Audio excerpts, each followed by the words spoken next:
Isang ordinaryong hapon lang sana sa EDSA Extension. Siksika ng trapiko, mainit ang hangin, at sa loob ng isang luma pero makulay na jeep, pinagpapawisan ang mga pasahero habang nakikinig sa malakas na tugtog ng radyo. Walang may alam na sa loob mismo ng jeep na iyon, may eksenang masasaksihan na magpapaalala sa lahat kung gaano kabigat ang salitang respeto. Sa pinakadulo ng jeep nakaupo si Mang Ernesto, 50 na taong gulang, nakaputing polo na may kupas na kwelyo. Galing siyang ospital, may follow-up check-up sa puso. Kagat niya ang maliit na envelope na may mga resulta ng laboratorio at sa tabi niya may bit-bit na supot ng gamot. Tahimik lang siya, nakamasid sa bintana, iniisip kung paanong paghahatian ang natitirang pera para sa sarili at sa baon ng bunso niyang anak.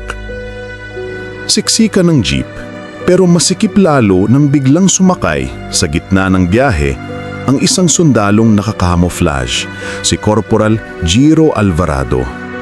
Malaki ang katawan, matikas at halatang sanay tumingin ng masama.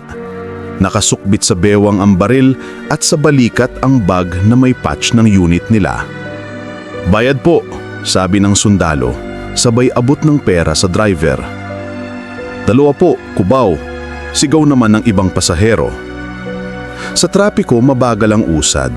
Pinilit ni Mang Ernesto abutin ng bakal para ipasa ang bayad niya papunta sa harap. Dahil sa pag-alog ng jeep, nabitawan niya ang isang 20 at nadulas ito sa paanan ni Corporal Giro. "Sir, pasensya na po," mabilis na sabi ni Mang Ernesto, yumuko para pulutin ang barya. Nagkunot ang noo ng sundalo. Biglang tumigas ang panga. "Oh, anong ginagawa mo dyan sa paanan ko?" Singhal niya, sabay biglang tumayo at humarap kay Mang Ernesto. "Nang hahalukay ka ng bag sa ilalim, ano? Ganyan niya nagsisimula. Kunyari nabitawan tapos dudukutin na yung gamit." Nagulat ang lahat. Napatigil ang pakikipagkwentuhan ng pasahero sa dulo. Ang mga mata nila sabay-sabay na napapunta sa sundalong ngayon ay nakasandal ang isang tuhod sa upuan, halos nakasubsob sa mukha ni Mang Ernesto. "Hindi po, sir." Takot na sagot ni Mang Ernesto, taas ang 2 kamay. "Aba, sumasagot ka pa." Lalong lumakas ang boses ni Giro. "Kita ko kung paano ka tumingin sa bag ko kanina. Akala mo hindi ko napansin? Ikaw, tatay-tatayan sa itsura, mga danito ang ginagamit pang cover ng mga sindikato." Nabitawan ni Mang Ernesto ang envelope, kumalat ang mga papeles sa sahig ng jeep. May lumapit na babaeng pasahero para tulungan siyang pulutin pero sinanyasan ng sundalo. "Walang makikialam," sigaw ni Giro. "Military personnel ang nagsasalita rito." Napayuko si babae, nanginginig sa takot. Sa isang sulok, may lalaking naglabas ng patago ng cellphone. Sinubukang i-on ng kamera nang hindi halata. "Sir, pasensya na ho." Pakiusap ni Mang Ernesto halos mamutla. "Kung gusto nyo, busiihin niyo po ang bulsa ko. Wala po akong dinudukot sa inyo." Lalo pang lumapit si Giro, halos tumapo ng laway sa galit at sabay na tinulak ang jeep. "Hindi mo alam kung sino ako, ano?" Bulalas niya. "Sa kampo, isang sigaw ko lang, takbo lahat ng tao. Dito, papaandar-andar ka lang na parang wala kang pakailam, tapos tatangka ka pang mandukot sa sundalo?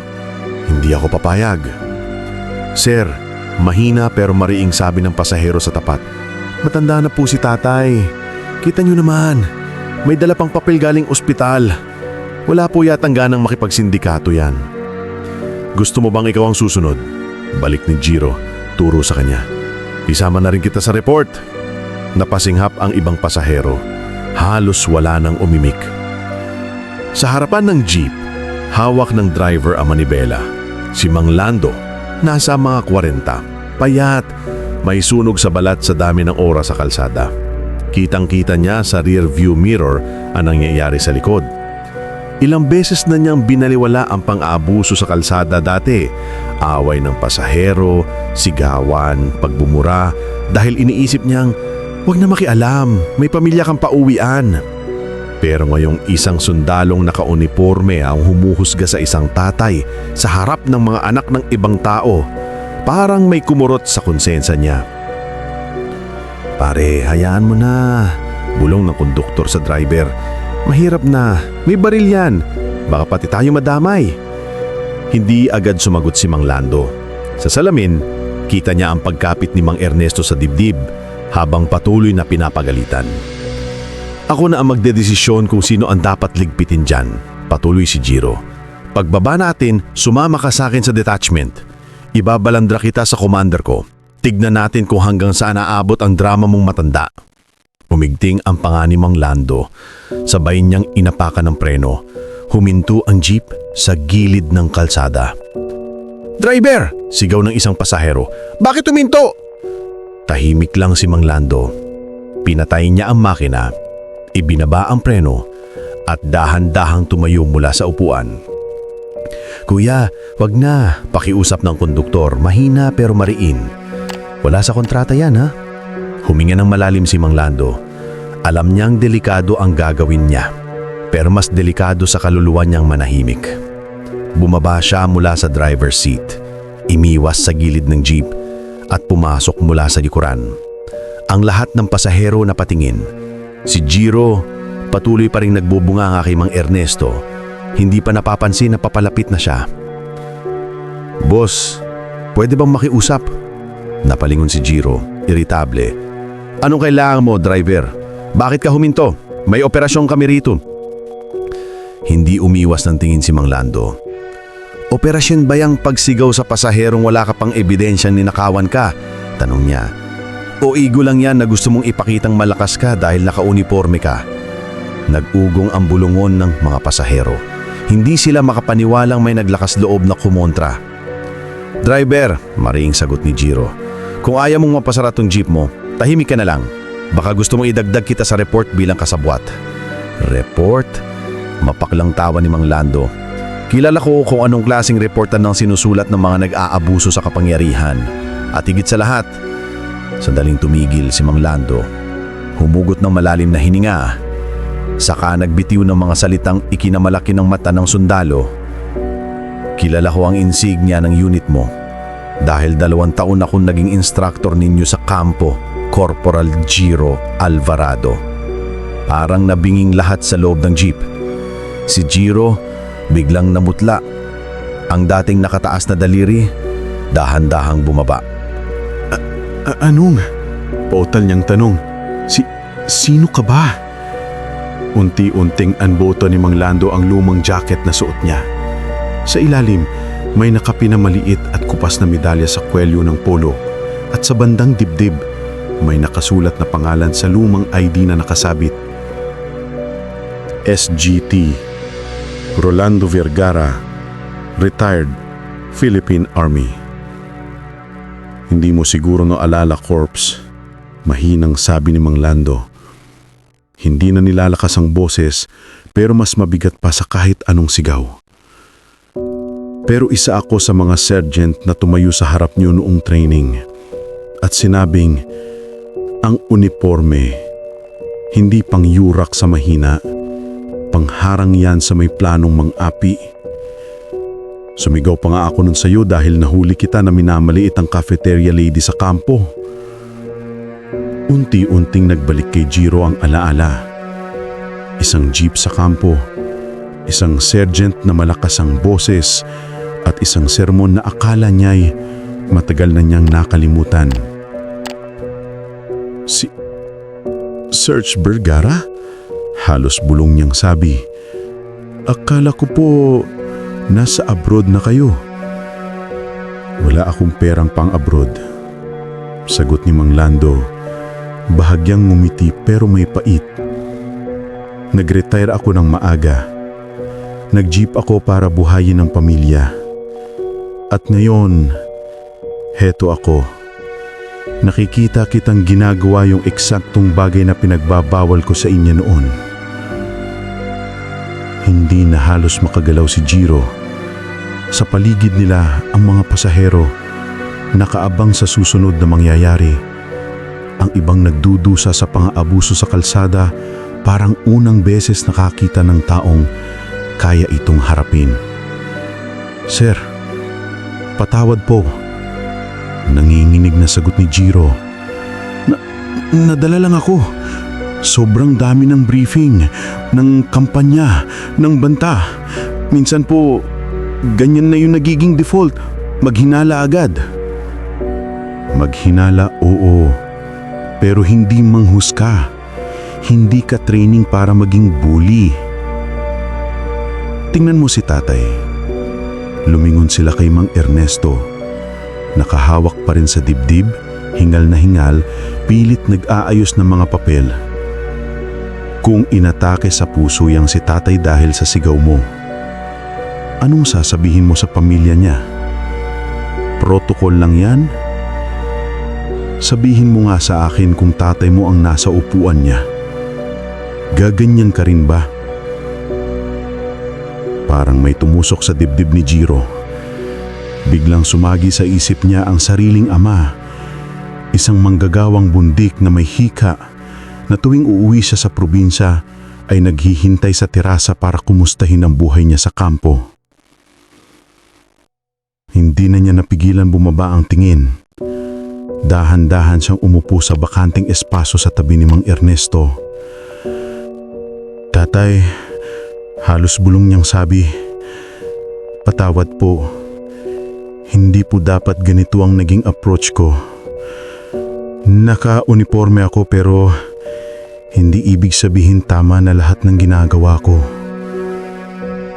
Dahan-dahang tumingin si Mang Ernesto sa kanya. Kita sa mata niya ang sakit at takot pero may halong pag-unawa. "Anak, mula kanina pa kitang pinagmamasdan. Nakikita ko sa galaw mo, parang sobra kang pagod. Hindi ko alam pinagdadaanan mo. Pero sana wag mong dadaanan sa galit ang pagod mo. Kasi ang tumatama yung mga taong wala namang laban." Humagulhol ang babae sa dulo ng jeep. Hindi na napigilan ng luha. May lalaking sumigaw ng, "Tama!" mula sa pinakalikod. Ang tensyon na kanina'y parang sasabog. Unti-unting napalitan ng bigat na may kasamang ginhawa. "Tatay, mahalaga ang ginagawa niyo," patuloy ni Mang Ernesto. "Pero sana, tandaan niyo rin, katulad ni Sarge Vergara, na tao kayo bago sundalo. At kami, tao rin bago pasahero."